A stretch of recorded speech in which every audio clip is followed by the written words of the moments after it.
So, as you all know, that Orji Kalu was prosecuted and sent to jail for 12 years over stealing, over looting of the state that he was a governor of. In fact, they claim that as much as 7.1 billion fraud, he was involved in this. He cornered this money, he put it into his own private bank account, and definitely that will definitely be the salaries of workers, projects that are supposed to be done in his state, Abia State. Orji Kalu has been in prison, and there are videos and a lot of reports of him begging that he should not be handcuffed whilst being taken to the prison. Orji Kalu has come up with a new twist. He said, "I am having serious health challenges." Orji Kalu cries out. These people feel that they are a sacred cow or something. These are the people that stole money that is supposed to be used to build hospitals for old people, hospitals for children, mortuaries where people will be kept. Sometimes you see the kind of mortuaries you have in some of these states. It's like an open space where they just embalm them with something and put them there, not like a proper mortuary. We are talking of a lot of, what about the roads and all of that, the infrastructures? All of this money are being pocketed by these people, and yet they always play the same script, the script of "I am sick," just like Maina from the north, that is the chairman, the head of pension fund. He also stole billions of naira, up to the point whereby his own son stole 3.2 billion, 3.2 or 3 point, I think 1.3 million dollars, and Maina did not even know. That's to tell you how much money these people have stolen. The money belongs to old people. The money is not even enough. It's just a stipend.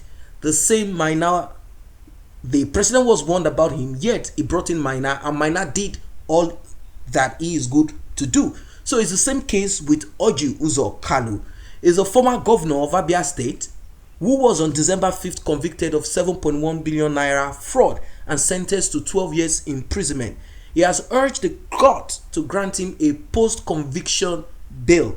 Orji Kalu, who has since been taken to the prison after conviction, said in an application on Tuesday that he is battling some health, issues, that is battling some health challenges that the medical facilities in the prison cannot handle. So at the end of the day, these people end up back to the same level that they've put a lot of people, and even lower than that. He said since the offenses he was convicted of were bailable offenses, the court should free him while he challenges his conviction by Justice Muhammad Idris at the Court of Appeal.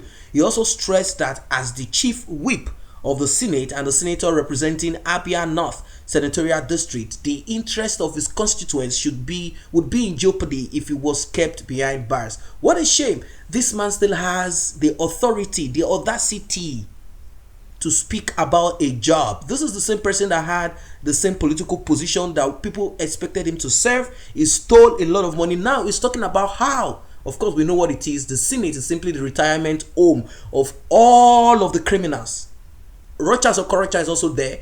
He retired there in the Senate. If they don't need him, if they don't want him in his own state, how then was he able to get that vote that brought him to the Senate? Simply put, these people steal a lot of money, look for some huge amount of money, they use that in buying themselves that seat at the Senate, and there they sleep.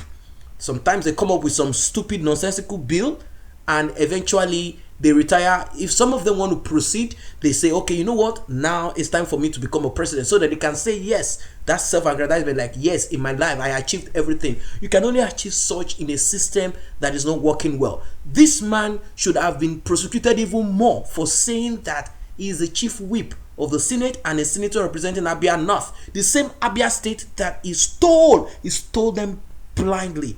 Now he's talking about his health. Let us look at that aspect.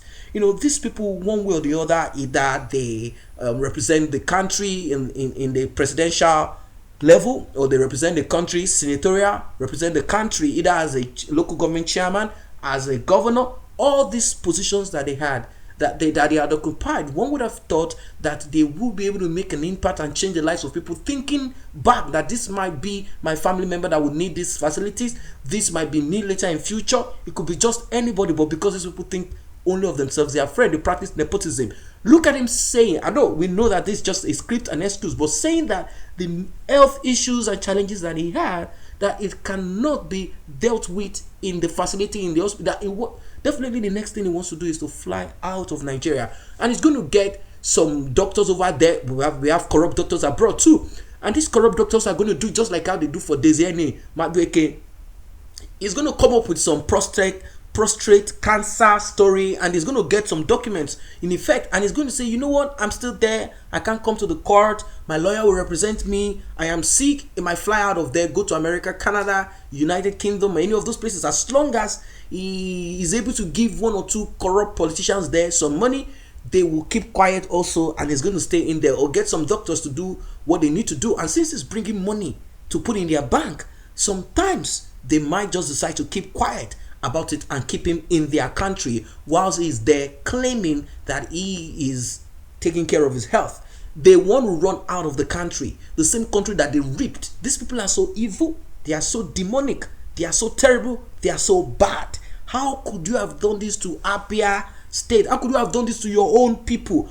No, most of the time we are quick to jump at other regions and say they are the ones, particularly if they are there as a senate, as a senate president, as there as the president. What about the governor of our states? These people are supposed to speak the same language. These people are supposed to be probably kindred. They are same kinsmen. They are from the same villages. They have the same affiliation, cultural affiliation, but somehow these people still, and we don't want to talk about this. We look at it and we want to point fingers. So let us say, they say charity, let us begin to look inwards before we begin to look outwards. Let us begin to look inside of ourselves and begin to call a spade a spade. Why would Orji Kalu rob his own people so badly, and now is asking for a reprieve? He's asking for a bail. He wants to go out there to take care of himself, while a lot of people that they have muscled up, a lot of people that they are forced to be so hungry, a lot of people that they are using the weapon of hunger to deal with. Many of those people are there. Some of them have died, no medical facilities. Some of them have kidney failure. There is no proper arrangement by the state governor to say, you know what, there is going to be a trust fund, there's going to be a chest where we'll put money to take care of certain terminal diseases and to help people. There's nothing like that. All he cares about is the money. So let us look at this also and call a spade, because when the new nation comes, these elements, terrible elements, are the people that will also want to be part of it, and they know nothing else than this. So guys, that is what it is for now. If you're not a part of this channel, let us grow together by you tapping on the subscription button and the red notification icon bell below. This will simply alert you whenever videos are uploaded. Thanks for stopping by.